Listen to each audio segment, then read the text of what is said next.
여러분 안녕하십니까? 뉴스9 윤정호입니다. 여야가 모두 모여 처음 연 국회 운영위가 밤늦게까지 불을 밝혔습니다. 생산적인 얘기들이 오갔으면 얼마나 좋겠습니까만 여야 의원들은 각종 사안마다 고성과 사대지를 주고받았고 정진석 대통령실 비서실장을 비롯한 대통령실 핵심 참모들은 야당의 각종 의혹 제기에 작심한 듯 준비해온 답변을 쏟아냈습니다. 야당은 특히 해병대원 특검법, 대통령 경로설, 김건희 여사 의혹 등을 놓고 벼르든 공세를 펼쳤지만 정 실장 등은 야당 주장을 일축하며 기존의 논리를 더 강화하는 분위기였습니다.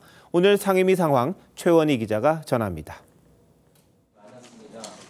민주당은 해병대원 사망사건 수사 외압 의혹과 관련해 지난해 7월 31일 안보실 회의에서 윤석열 대통령이 실제로 경로했는지를 여러 차례 따져 물었습니다. 대통령실은 그런 적 없다고 반박했습니다. 대통령이 마치 매일 화나 내는 사람처럼 회의 시간에 수석 보좌관들에게 경론하는 사람처럼 보통 너무 어이가 없을 땐 대답을 안 합니다. 회의 뒤 대통령실 특정 번호로 당시 이종섭 국방장관에게 전화가 걸려왔다며 당시 전화를 건 사람이 수사 외압의 핵심 당사자라고 주장했습니다. 공이 안보실장 번호라는데 맞습니까? 제 번호 아닙니다.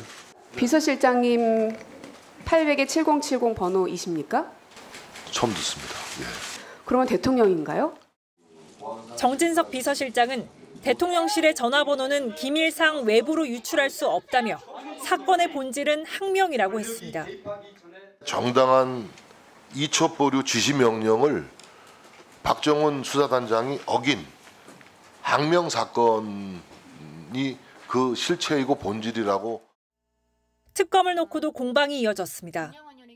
특검이 필요합니다. 공수처 수사? 뭘 믿습니까, 지금 국민들이? 공수처를 이렇게 밀어붙여서 만든 게 바로 민주당입니다. 대통령실은 대통령의 책무인 거부권을 행사하지 않는다면 대통령의 직무유기라며 특검법 통과 시 거부권 행사 가능성을 시사했습니다. TV조선 최원입니다. 오늘 회의에선 정진석 대통령실 비서실장은 김건희 여사가 받은 명품이 포장 그대로 보관돼 있다고 말했습니다. 그러면서 김 여사 의혹은 저급하고 비열한 공작이라고도 했습니다. 김진표 전 국회의장이 언급한 헬로윈 참사 음모론을 둘러싼 공방도 있었는데 조성호 기자가 이어서 보도합니다. 야당은 김진표 전 국회의장 회고록에 담긴 윤석열 대통령의 참사 조작 가능성 발언 여부를 집중 추궁했습니다.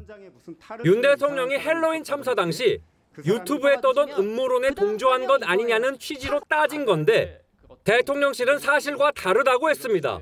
그러니까 대통령이 이 사건이 특정 세력에 의해서 유도되고 조작되었을 가능성을 그런 얘기를 한 적이 없습니다. 네.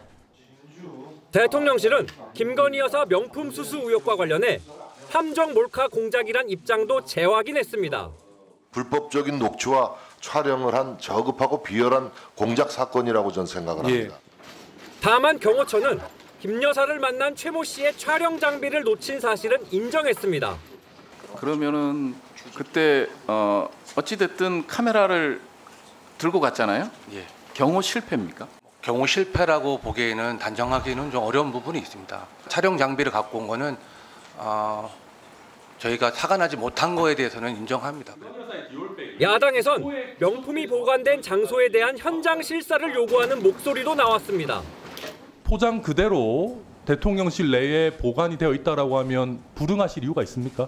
대통령실 시설 전역이 보안구역이기 때문에 그건 규정을 좀 살펴봐야 되겠습니다. 대통령실은 선물의 국고 귀속 여부에 대해선 올해 말인 대통령 기록물 분류기한 전에 사건화가 돼 판단을 유보한 상태라고 설명했습니다. TV조선 조성호입니다. 지금도 국회에선 운영위가 계속되고 있습니다. 보신 것처럼 볼썽 사나운 장면들이 참 많았습니다. 막 개원했지만 예전의 나쁜 모습 여전했습니다. 지금 상황은 어떤지 국회 취재기자 연결합니다. 최민식 기자, 오늘 자정까지 회의가 이어질 것 같습니다. 네, 오늘 아침 10시에 시작한 국회 운영위는 점심과 저녁 식사 시간을 포함해 11시간째 이어지고 있습니다. 조금 전 네 번째 정회를 마치고 막 회의가 시작되고 있는데요. 대통령실을 대상으로 한 첫 현안 질의인 만큼 자정 가까이 회의가 진행될 것으로 보입니다. 회장님, 오늘 업무 보고하는데 여야는 시작부터 충돌했습니다. 야당이 대통령실을 향해 업무 보고 자료를 제출하지 않았다고 지적하자 여당은 협의되지 않았다고 맞받았습니다. 아니 대통령실 지금 준비가 돼 있는 겁니까 지금? 그것과 관련해서는 협의를 해야죠. 간사간에서. 말씀 그만해 주시고요. 의사 진행을 하며 본격적인 고성과 막말이 시작됐습니다. 민주당 소속 박찬대 운영위원장이 국민의힘 강민국 의원의 발언을 제지하자 강 의원은 민주당에서 나왔던 이재명 대표 아버지 발언을 빌어 목소리를 높였습니다. 대표님 말씀 협치입니까? 말씀 좀 정리해 주세요. 네? 손가락질하지 마시고. 예? 그 좀 정리하고 있잖아 지금. 예? 그 의원 이야기 하는데 아직 못 배웠군요. 아니 민주당 아버지는 그렇게 가르쳐요. 예? 자, 강민국 의원 마이크 꺼주시기 바랍니다. 어디서 배운 거예요 그거? 어디서 배운 거예요 그거? 오후 들어선 박 위원장이 국민의힘 배현진 의원에게 입 닫으시라고 한 표현을 두고 신경전 끝에 정회되기도 했습니다. 배현진 의원님 입 닫으시면 바로 진행할 수 있습니다.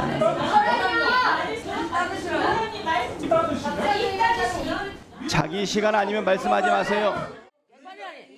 국민의힘 이미자 의원은 박 위원장에게 초선 때 난 그랬는데 독해졌단 말로 야당의 독주를 지적했습니다.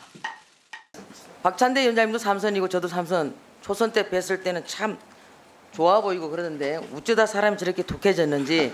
따끔한 충고 잘 받들겠습니다. TV조선 최민식입니다. 민주당은 이번 주를 대여 공세 슈퍼위크로 정하고 법안 처리에 고삐를 죄고 있습니다. 오늘 운영위에 이어 내일 본회의에서는 김홍일 방통위원장에 대한 탄핵안을 보고하고 상정돼 있는 해병대원 특검법, 방송사법 같은 쟁점 법안들도 처리할 계획입니다. 여당은 의사 진행을 막는 필리버스터로 대응할 생각인데 여야 입장 이채림 기자가 전합니다. 민주당은 내일 정치, 외교, 안보 분야 대정부 질문을 마치는 대로 해병대원 특검법을 표결에 붙인다는 계획입니다. 특검법안이 정부로 이송되면 대통령은 15일 이내에 제2요구권, 즉 거부권을 행사해야 하는데 그 시기를 오는 19일 순직 해병의 일주기를 즈음에 맞춰 여론전에 나서겠다는 의도입니다. 반드시 통과시키고 7월 19일 최해병 일주기에 즈음해서 단계적인 액션 플랜을 수립해 나가기로 했습니다. 민주당은 또 김홍일 방통위원장에 대한 탄핵소추안과 이른바 방송사법도 6월 임시국회가 끝나는 4일까지 처리하겠다는 방침입니다. 여권에선 방통위원장의 직무 정지를 막기 위해 탄핵소추안 통과 직전 김 위원장이 자진 사퇴하는 방안이 유력하게 거론됩니다. 국민의힘은 야당의 법안 강행 처리를 저지하기 위해 무제한 토론, 즉 필리버스터도 검토하겠다고 맞섰습니다. 국민의힘은 여기서 배수진을 치고 108명 의원 전체가 똘똘 뭉쳐 민주당의 의회 독재에 맞서 가열차게 싸우겠습니다. 다만 필리버스터는 24시간이 지나면 제적 의원 5분의 3인 180명 이상의 찬성으로 종결시킬 수 있습니다. 182석인 민주당 단독으로 가능한 만큼 법안 처리를 막는 데는 한계가 있습니다. TV조선 이채림입니다. 김홍일 방통위원장에 대한 탄핵소추안 본회의 보고를 앞두고 여야 간 신경전도 고조되고 있습니다. 국민의힘은 현 방통위 2인 체제가 적법하다고 한 헌법재판소 결정을 공개했고 민주당의 탄핵이 명분이 없다고 강조했습니다. 이에 민주당은 김 위원장 탄핵을 위해 모든 수단을 강구하겠다고 맞서고 있습니다. 백대우 기자가 정리했습니다. 민주당은 방통위원장 탄핵에 앞서 방통위 2인 체제의 위법성을 주장하고 있습니다. 헌법과 법률이 뭐라 하든 용산의 하명만 따르면 된다는 것입니까? 위법한 행정행위는 그 자체로 무효이기 때문에. 그러자 국민의힘은 헌법재판소 결정을 사례로 들며 반박에 나섰습니다. 앞서 방통위가 2인 체제에서 수신료 분리징수를 의결한 데 대해 KBS가 헌법소원을 제기하자 헌재는 방통위 제적위원 과반수 의결은 정당하다고 판단한 바 있습니다. 또 문재인 정부 출범 직후인 지난 2017년 5월 말 민주당 추천위원이 위원장 직무대행을 맡아 3인 체제로 여러 안건을 처리한 사례도 제시하면서 내로남불이라고 비판했습니다. 민주당이 정권을 잡으면 5인 체제가 아닌 방통위 의결은 합법이고 민주당이 정권을 잡지 못했으면 5인 체제가 아닌 방통위 의결은 위법입니까? 지난해 국정감사에선 민주당 정책위의장을 지낸 무소속 박완주 의원이 정족수 규정이 없어 방통위원장 1인 단독 의결도 가능하다는 취지의 자료를 내기도 했습니다. 이에 대해 민주당은 일시적 3인 체제였던 지난 정부 상황과 5인의 과반도 안 되는 지속적인 2인 체제는 천양지차라고 재반박했습니다. 그러면서 김홍일 위원장 탄핵안 처리는 물론 본회의 표결 전 김 위원장의 자진 사퇴에 대비해 국정조사에 준하는 법사위 차원 조사 가능성도 예고했습니다. TV조선 백대우입니다. 인구 소멸 문제를 국가적 위기로 선언한 정부가 저출산은 물론 고령화와 이민 같은 인구 정책을 총괄하는 부총리급의 인구 전략 기획부를 신설하기로 했습니다.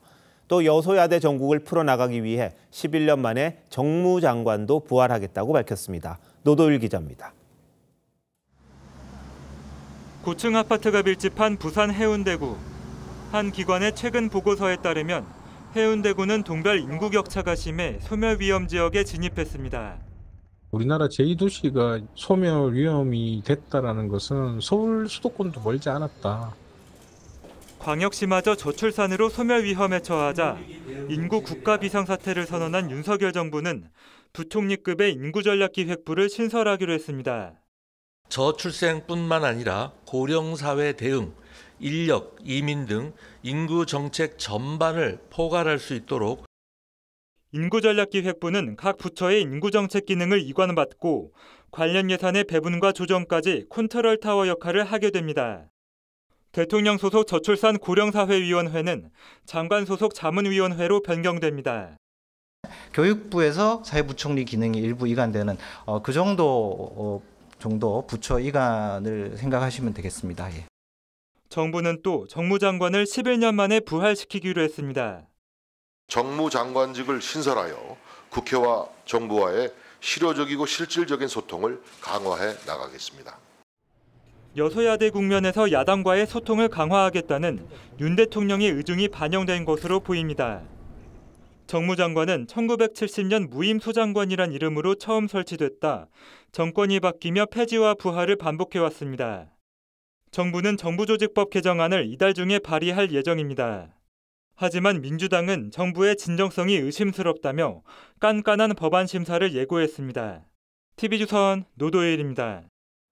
국민의힘 당권 주자들 간 비방전이 아슬아슬합니다. 원희룡, 한동훈 두 후보는 서로를 겨냥해 민주당원이냐, 민주당에 갈 거냐, 정체성 공방을 벌였고 신경전이 과열 양상을 보이면서 벌써부터 경선 후유증을 우려하고 있습니다. 이태희 기자가 보도합니다.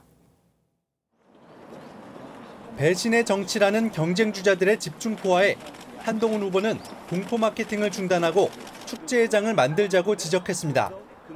이에 원희룡 후보는 지금 축제를 말할 때냐며 총선 패배에도 축제를 말하는 한 후보는 민주당원이냐고 따져 물었습니다. 그러자 한 후보는 민주당에 갈 수 있다고 말한 건 원 후보라고 맞불을 놨습니다. 2018년에 무소속으로 탈당하신 상태에서 제주지사에 나오셨죠. 예. 그때 이런 말씀을 하셨어요. 민주당으로 갈 수도 있다. 박근혜 전 대통령 탄핵에 찬성했던 분이라고도 했습니다. 그러자 원 후보는 박 전 대통령에게 징역 35년을 구형한 게 한 후보라며 당정 관계 역시 우려스럽다고 재반박했습니다. 약속 대련인 줄 알았더니 정말 대화 한마디 제대로 진행이 안 되고 아슬아슬한 당정 충돌, 이 부분도. 나경원, 윤상현 후보는 원 후보와 한 후보 모두를 겨냥했습니다. 한쪽은 윤심파리를 하고 있고 한쪽은 또 하나의 줄서기를 만들고 있습니다. 두 분 다 말씀이 다 똑같은 말씀이라고 생각해요. 또 이재명이한테 깨진 후보. 야, 정말로 우리 당의 당원 여러분들의 자존심 아닙니까? 자존심이 허락합니까? 이용구 당 윤리위원장은 개인적으로 상당히 우려스럽다며 상호 비판은 할 수 있어도 비방은 안 된다고 지적했습니다. TV조선 이태희입니다. 이재명 민주당 전 대표가 자신에게 쏟아지는 강성 지지자들의 전화와 문자가 고통스럽다며 자제를 요구했습니다. 비판도 아니고 응원하는 메시지일 텐데 그것도 견디기가 힘든 모양입니다. 예전엔 당원들의 의사표현 적극 권장하지 않았던가요? 최지원 기자가 보도합니다. 연임 도전을 위해 대표직에서 물러난 이재명 전 대표가 일주일 만에 처음 자신의 SNS에 올린 글입니다. 시도 때도 없는 문자와 전화는 응원과 격려가 아닌 고통을 주는 거라며 전화 문자 그만 좀이라고 썼습니다. 수십 년 동안 써온 전화번호를 바꿔야 할 모양이라고도 했습니다. 소위 문자 폭탄은 당직에서 물러나 휴식을 취하고 있는 이 전 대표에게 응원을 보내자는 한 유튜버의 번호 공개로 불거진 걸로 전해졌습니다. 당원들의 의사표현을 적극 권장해온 이 전 대표가 지지자들을 향해 자제를 촉구한 건 이례적이란 평가가 나옵니다. 앞서 출마설이 나왔던 비명계 의원들에게 불출마를 압박하는 강성 지지자들의 문자 폭탄에 당 지도부는 당원들의 행동까지 문제 삼을 수는 없다는 입장을 밝힌 바 있습니다. 특정 의원을 향해서 이제 연락해서 나오지 말라라는 이런 행위를 하기도 하는데 그 부분이 저희 전준희하고 상관없는 것 같습니다. 이 전 대표가 이번 주 안에 연임을 선언할 거란 전망이 나오는 가운데 친명계 힘을 내세우는 최고위원 후보들의 출마 선언도 잇따랐습니다. 이재명 대표를 보십시오. 아직까지도 주야장천 정치 수사와 정치 기소가 자행되고 있습니다. 혁신은 새로운 시대 정신이 되어야 하고 그 적임자는 이재명 전 대표임을 저는 확신합니다. 현재까지 최고위원 출마 의사를 밝힌 7명 가운데 비명계 인사는 한 명도 없습니다. TV조선 최재원입니다.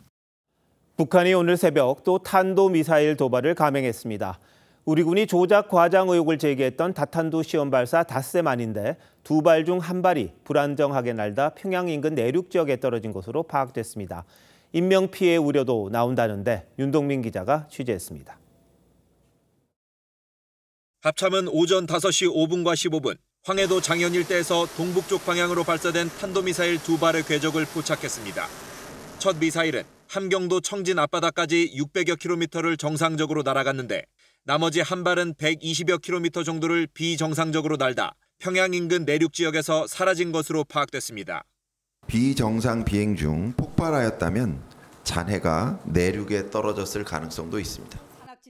군 관계자는 100km 밖으로 쏘는 미사일을 내륙을 겨냥해 쏘는 일은 드물기 때문에 실패로 추정된다고 했습니다. 평양 인근 주민들의 인명피해 가능성도 배제할 수 없는데 2017년 4월에도 시험 발사한 화성 12형 탄도미사일이 평안도 덕천의 농업단지에 추락해 심각한 피해가 발생한 것으로 알려진 바 있습니다. 이번 미사일은 북한이 지난해 3월 같은 장소에서 같은 궤적으로 쏜 화성 11형 전술 유도탄일 가능성이 높습니다.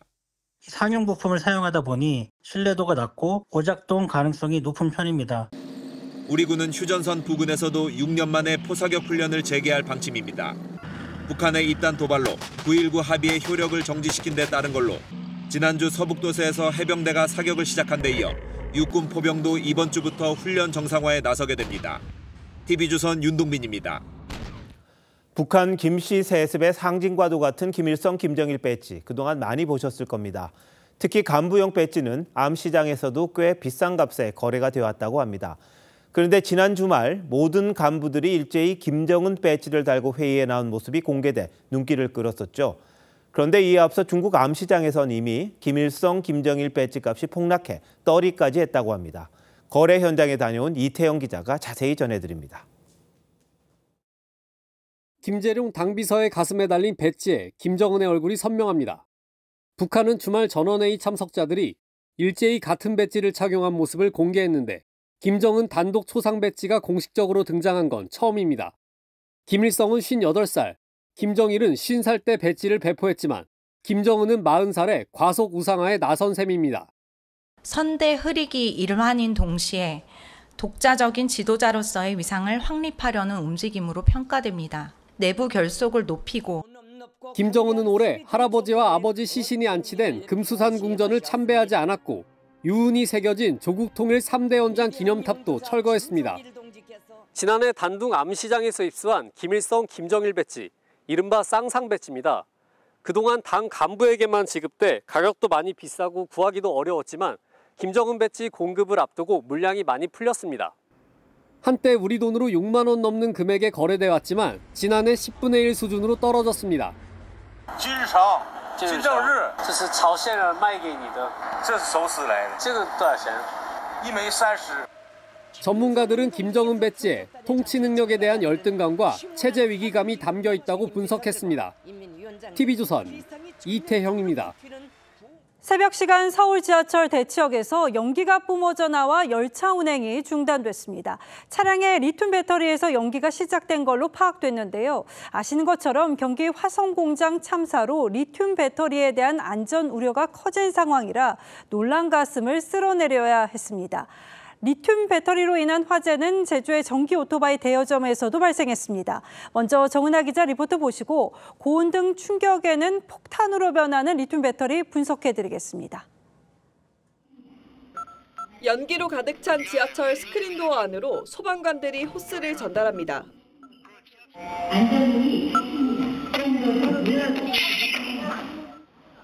터널 안에 멈춰선 궤도 작업용 열차에서 흰 연기가 계속 새어나옵니다. 오전 3시 46분쯤 도곡역에서 대치역으로 이동하던 궤도 작업용 열차 리튬 배터리에서 불이 났습니다. 화재가 발생한 지 12시간 정도 지났지만 아직도 역사 안에는 매캐한 냄새가 남아 있습니다.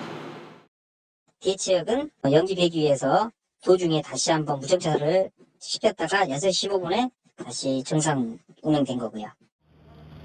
소방당국은 열차를 인근 차량 기지로 옮긴 뒤 분리한 배터리를 대형 수조에 넣어 진화했습니다. 복추한 사람도 위험한다 하더라도 물속에 있는 거라서 시간이 지나면 알아서 줄어들거든요.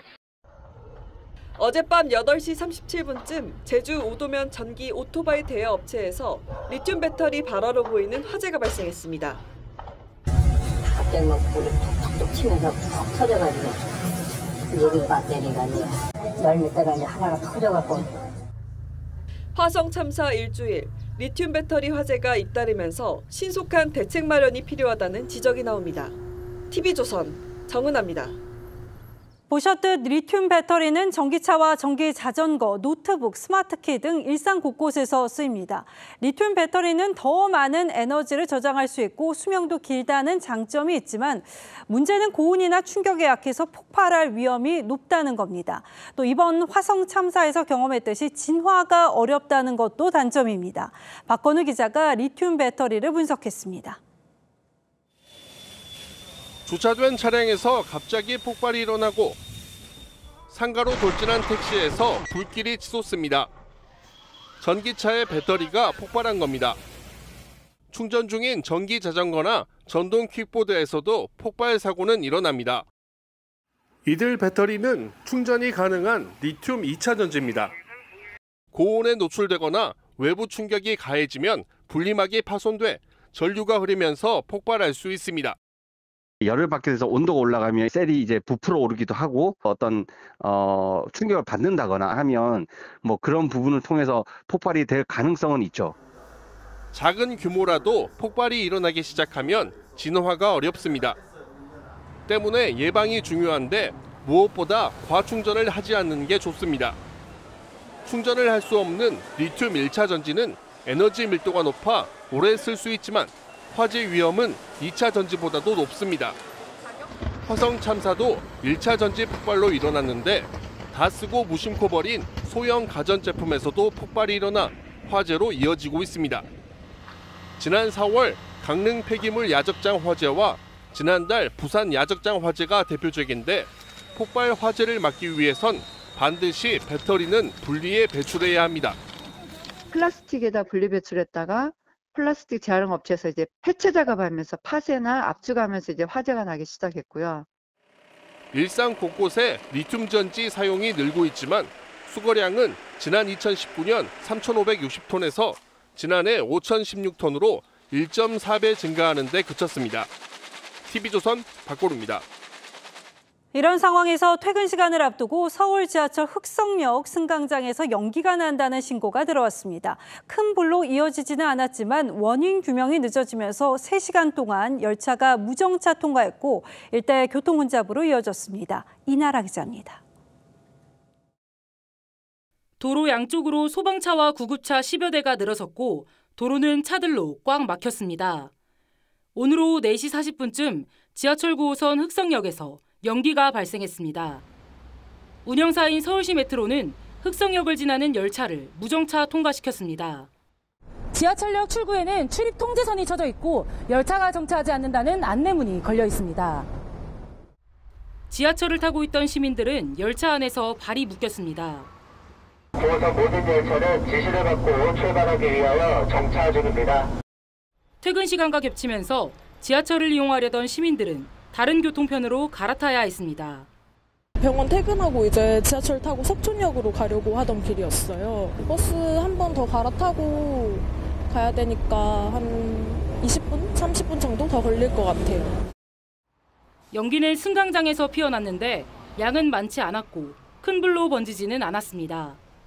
하지만 원인 파악이 늦어지면서 열차 정상 운행은 3시간 뒤에야 재개됐습니다. 연기가 난 상태였는데 지금 연기는 줄어들었고요. 지금 원인을 찾고 있거든요. 서울시 메트로와 소방당국은 연기 발생 원인을 조사 중입니다. TV조선 이나라입니다. 경기 안산에서 입에 올리기 끔찍한 사고가 벌어졌습니다. 여고생이 학원 화장실에서 흉기에 찔려 크게 다쳤는데 용의자로 동갑내기 남학생이 지목됐습니다. 이 남학생은 범행 후 극단적 선택을 해 의식이 없는 상태입니다. 강석 기자가 취재했습니다. 경기도 안산에 입시 학원이 모여 있는 한 건물입니다. 학원이 있는 5층 화장실 앞에 출입이 통제돼 있고 비상계단 곳곳에 혈흔이 남아 있습니다. 오늘 오후 3시 40분쯤 5층 화장실에서 10대 여고생이 흉기에 찔린 채 발견됐습니다. 비면서 줬는데 소리 지르면서 들어오는 줄 알았는데 알고 보니까 그게 비면서였던. 여고생은 구급차에 실려 병원으로 옮겨졌는데 중상을 입은 것으로 전해졌습니다. 흉기를 휘두른 용의자는 같은 학년의 남학생. 이 남학생은 범행 후 비상계단을 통해 건물 밖으로 달아났습니다. 신고를 받고 출동한 경찰은 휴대폰 위치 추적 등을 통해 용의자 추적에 나서 인근의 한 아파트 단지에서 의식을 잃은 채 쓰러져 있는 남학생을 발견했습니다.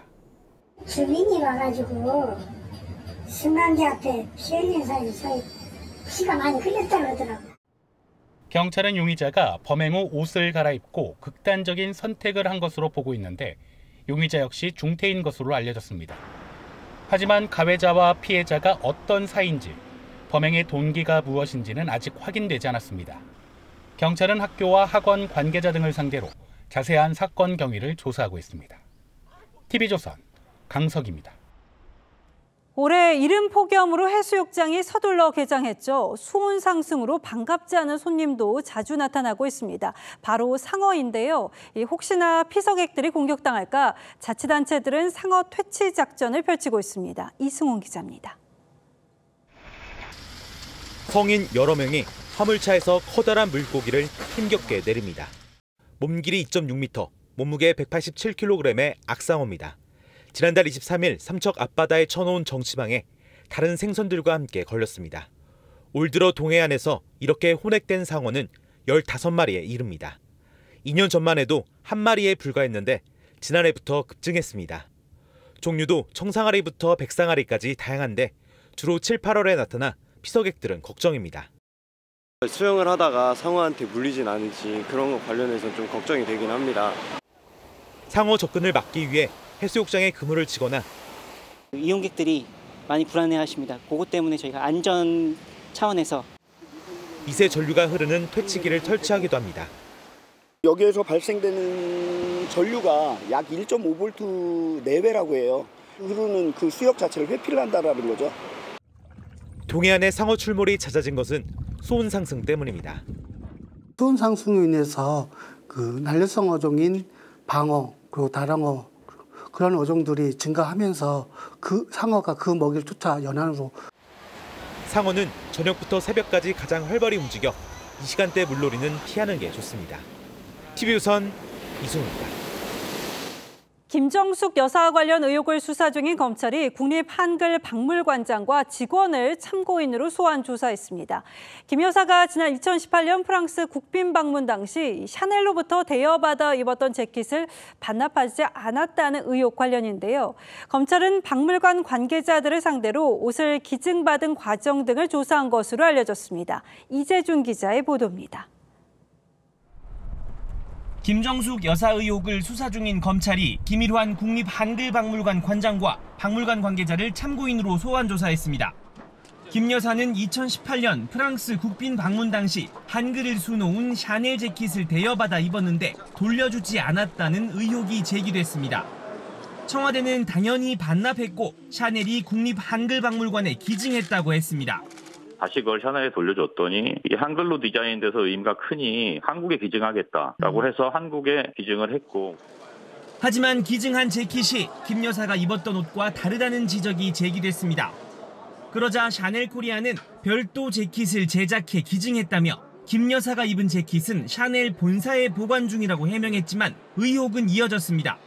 2018년 프랑스 국빈 방문 당시 김정숙 여사가 입었던 샤넬 자켓 행방과 또 국고 손실을 초래한 외유성 해외 출장에 관한 겁니다. 검찰이 첫 참고인 조사에 나서면서 김 여사 관련 의혹 수사가 본격화하고 있다는 관측이 나옵니다. TV조선 이재중입니다. 검찰은 대선 사흘 전 보도된 김만배 씨 허위 인터뷰가 이 대장동 사업의 책임을 이재명 전 대표에서 윤석열 대통령으로 돌리기 위한 여론 조작용이라고 의심하고 있죠. 이와 관련해 검찰이 김만배 씨가 해당 보도 다음 날 자신이 기획한 거라고 자랑했다는 유동규 전 본부장의 진술을 확보했습니다. 김도영 기자의 단독 보도입니다. 대선을 사흘 앞둔 2022년 3월 6일 뉴스타파는 신학림 전 언론노조 위원장이 2021년 9월 김만배 씨를 인터뷰한 내용을 보도합니다. 2011년 부산저축은행 사건을 수사하던 윤석열 당시 검사가 대장동 사업 대출 브로커 조모 씨 수사를 무마해줬다는 내용입니다.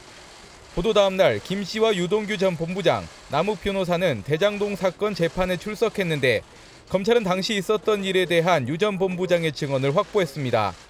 유 전 본부장은 김 씨가 의기양양한 태도로 기사를 봤냐고 반복해 물어봤다며 자랑하듯이 형이 누구냐, 이재명 후보가 대통령이 되면 구치소에서 나갈 것이라고 말했다고 진술했습니다.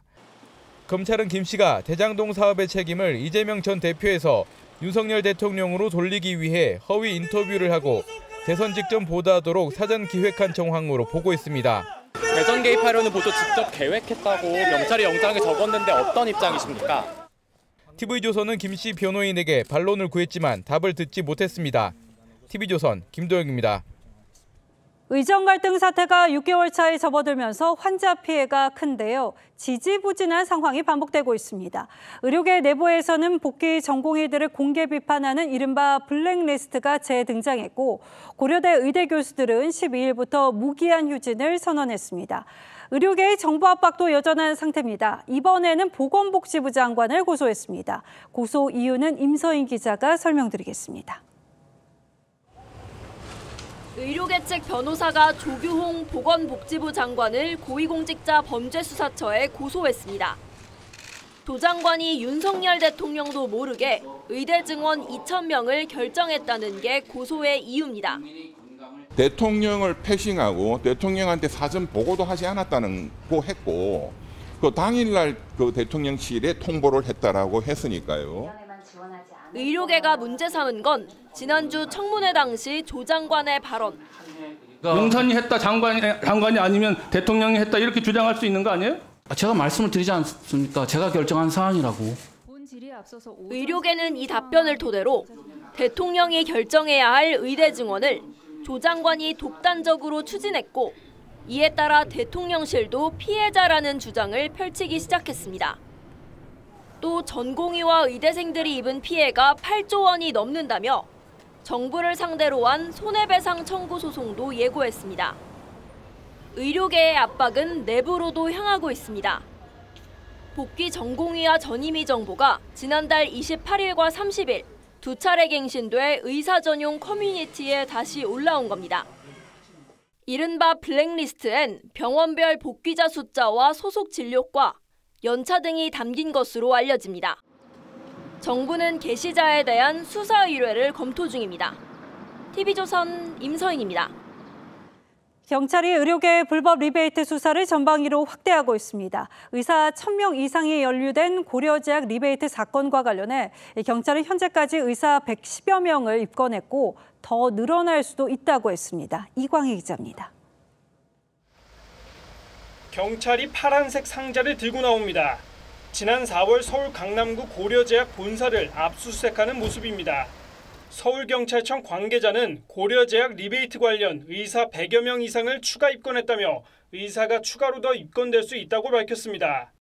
앞서 의사 14명, 제약회사 관계자 8명을 입건한 데 이어 수사 대상이 확대되고 있는 겁니다.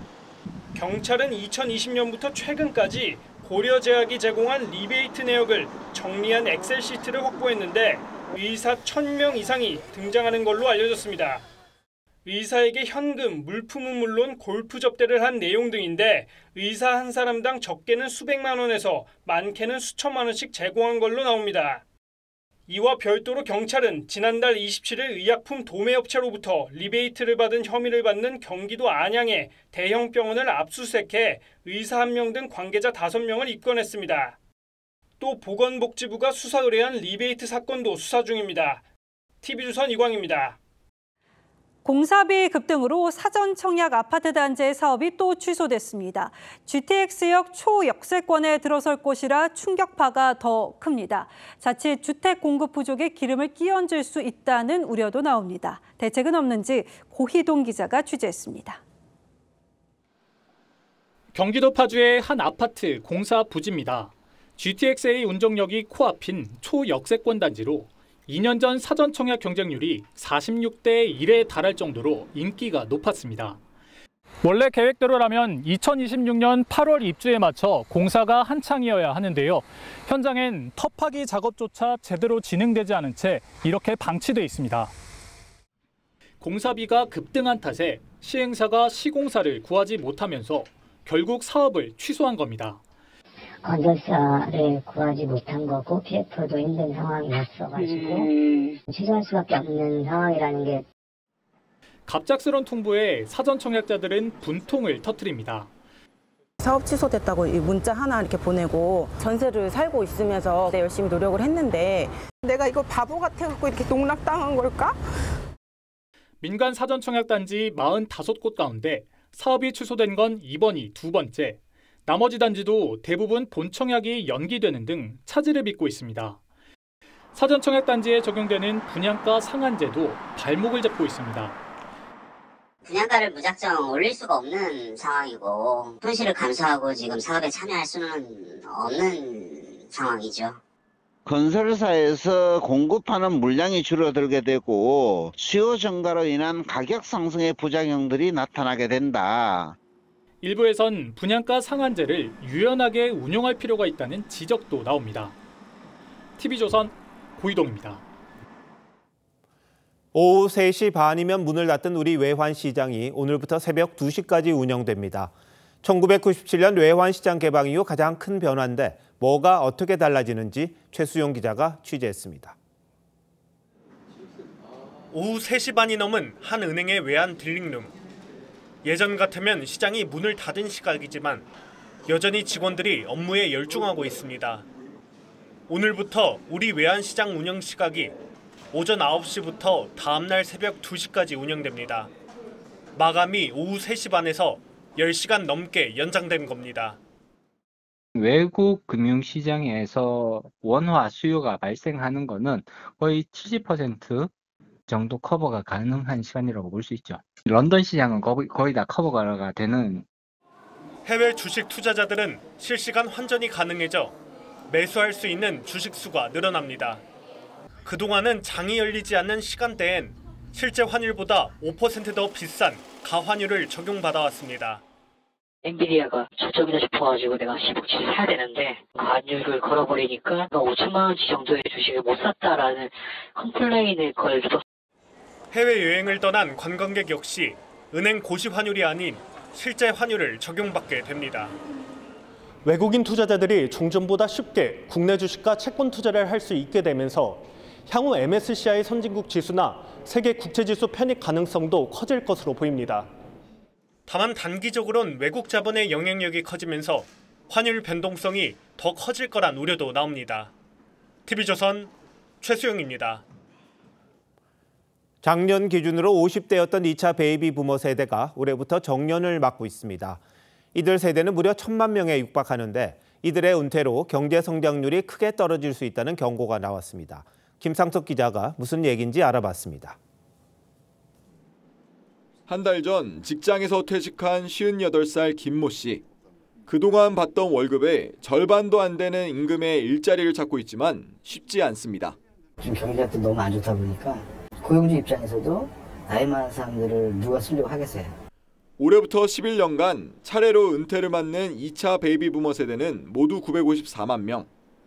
한국은행은 이들 세대의 은퇴로 취업자 수가 감소하면서 경제 성장률이 연간 0.38%포인트 낮아질 것이라고 경고했습니다. 1차 베이비 부머 세대가 던진 성장률 충격파보다 더 큽니다. 다만 현재 58%에 머물고 있는 60대 고용률을 높인다면 성장률 충격을 최대 0.16%포인트까지 낮출 수 있다는 게 한은의 진단입니다.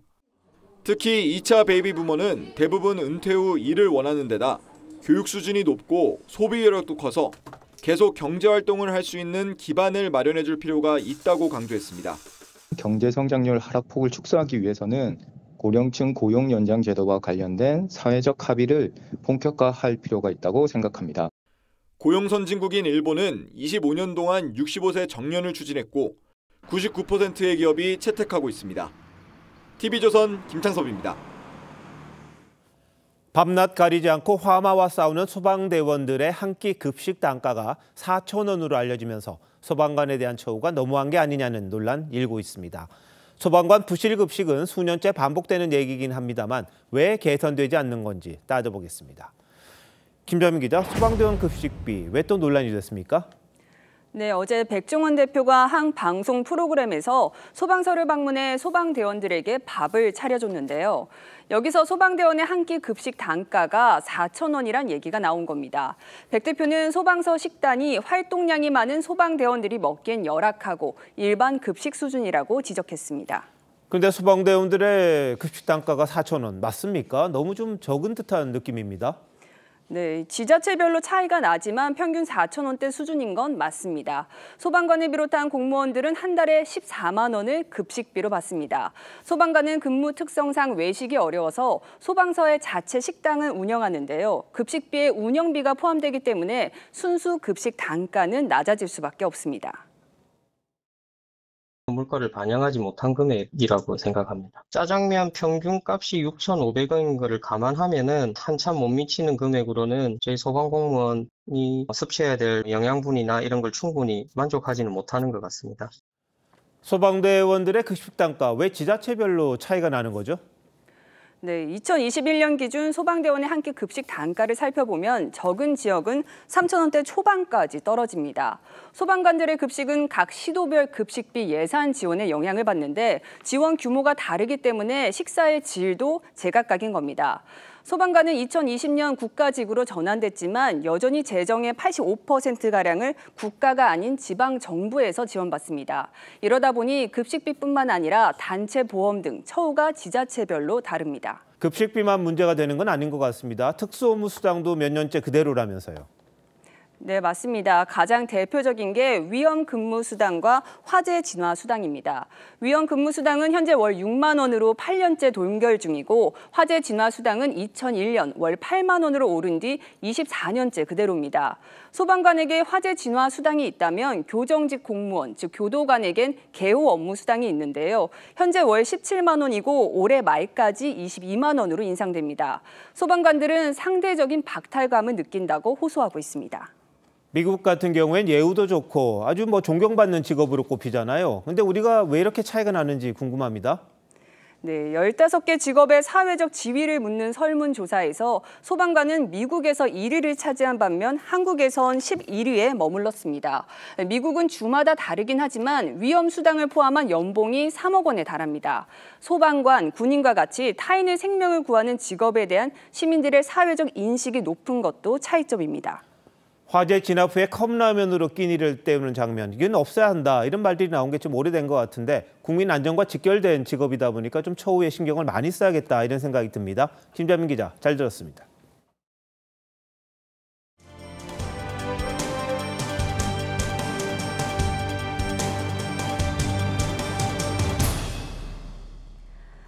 효성그룹이 기존 지주사인 주식회사 효성과 신설법인 HS효성 두 개의 지주회사 체제로 경영됩니다. 아버지의 뜻에 따라 형제의 독립 경영이 막을 올린 건데요. 고 조성래 회장의 첫째 아들은 기존 주력 사업을, 셋째는 신사업을 맡았습니다. 장윤정 기자입니다. 검정 후드티에 청바지 차림의 효성그룹 조현상 부회장. 직원들과의 격이 없는 대화로 새 지주사 HS효성의 출발을 알렸습니다. 조 부회장은 주주와 고객의 이익을 최우선에 두겠다며 가치 경영을 선언했습니다. 첫걸음을 뛰는 이 역사적이고 뜻깊은 자리에 더군다나 저희 회사 역사상 처음으로 시도하는 이 톡 콘서트 형식의 톡투게더 시즌1에 바쁘신 와중에도 이렇게 함께 해주셔서 대단히 감사합니다. HS효성 출범으로 효성그룹은 한 지붕 두 지주 회사 체제로 개편됩니다. 장남 조현준 회장은 중공업과 화학 등 그룹의 기존 주력 사업을 맡고 삼남 조현상 부회장은 HS효성의 이름으로 첨단 소재와 전기차, 바이오 등 신사업 발굴에 주력합니다. 조성래 명예회장이 유언을 통해 형제 간 우애를 반드시 지켜달라고 당부한 만큼 분리된 계열사들의 지분 정리도 수월하게 이뤄질 것으로 예상됩니다.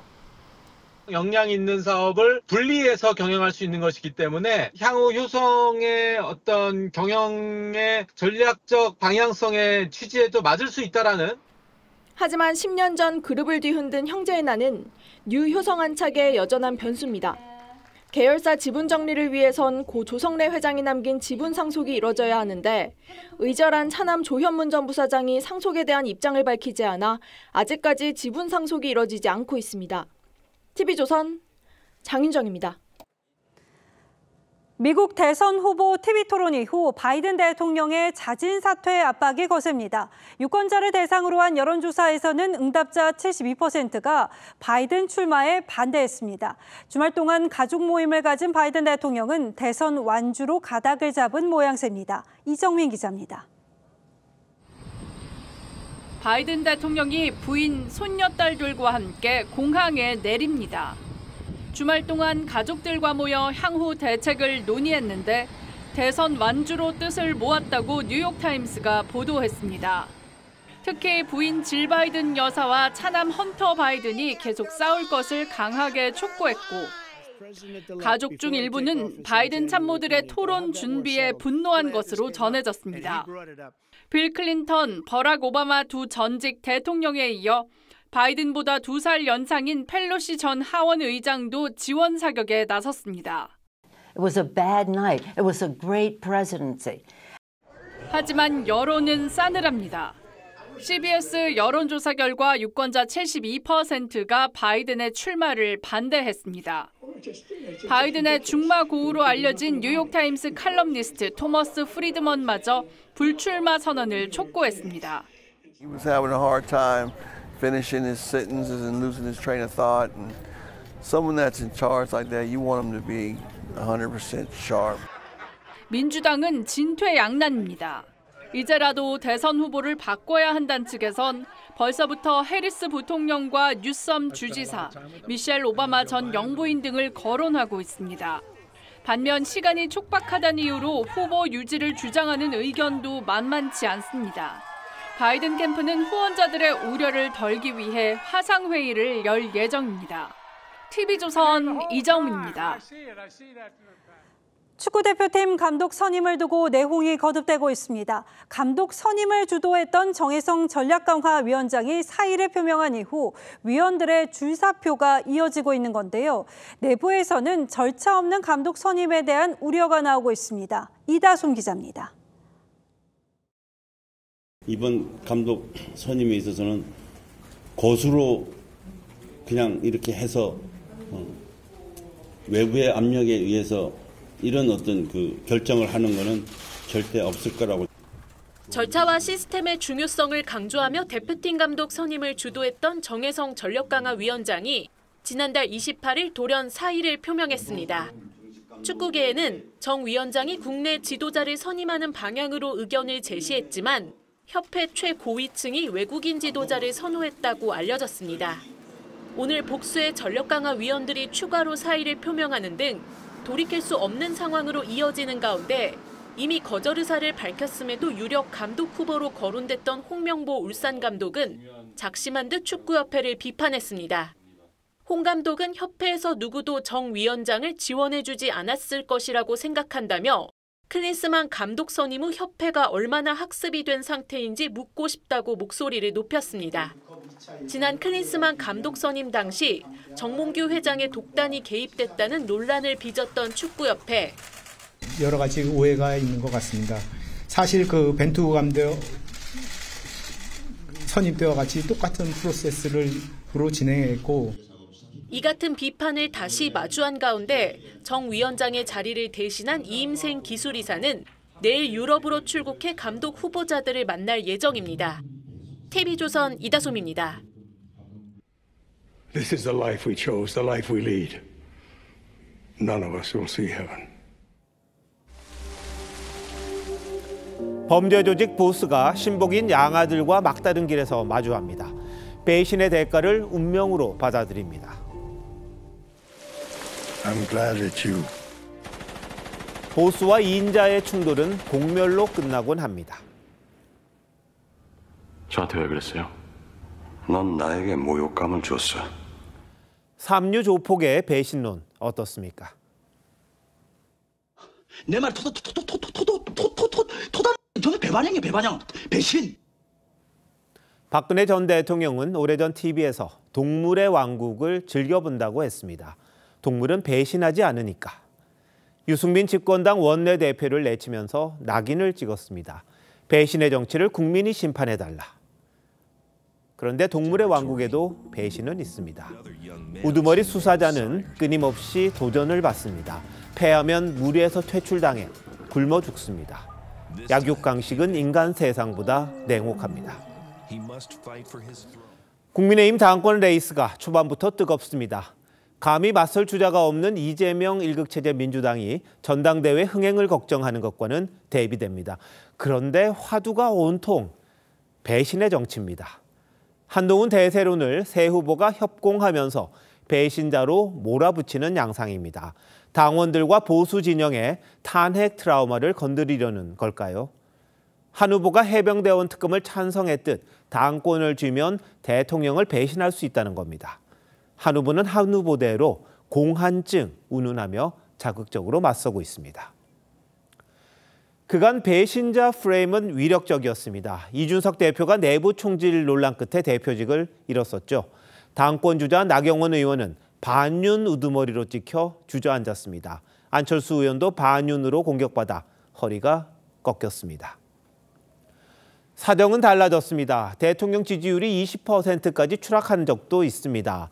총선 참패의 원인과 책임 또 어디로 귀결됐던가요? 그새 까맣게 잊은 듯 배신 여부가 당대표를 가리는 기준인 양 요란합니다. 수직적 당정 관계로 돌아가겠다는 얘기나 다름없습니다. 의리와 배신에 관한 최순실식 패러디를 떠올립니다. 내가 지금까지 언니 옆에서 의리를 지키니까 이만큼 받고 있잖아. 7월 1일 앵커 칼럼 오늘 동물의 왕국이었습니다.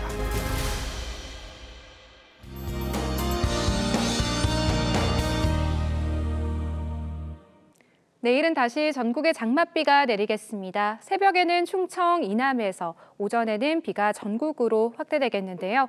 오전부터 저녁 사이 일부 남부지방은 비가 소강 상태를 보이는 곳도 있겠습니다. 앞으로 내일과 모레 경기 북부와 강원 북부, 제주 산지에 최고 150mm 이상, 서울에도 120mm 이상의 많은 비가 내리겠고요. 남부지방에도 최고 100mm 이상이 예상됩니다. 특히 중부지방에는 시간당 30에서 50mm, 남부와 제주에는 시간당 30mm 이상의 집중호우가 쏟아질 수 있겠습니다. 내일 오전부터 서해안과 남해안, 제주도에 강풍이 예상되고요. 그 밖 전국에도 강한 바람이 불겠습니다. 내일 아침 기온 서울이 24도로 오늘보다 2도가량 높겠습니다. 비와 함께 중부지방의 무더위는 한풀 꺾이겠는데요. 서울이 한낮에 25도 선에 그치겠습니다. 이번 비는 모레 오전에 대부분 그치겠습니다. 날씨였습니다. 7월 1일 월요일 뉴스나인 마칩니다. 시청해주신 여러분 고맙습니다.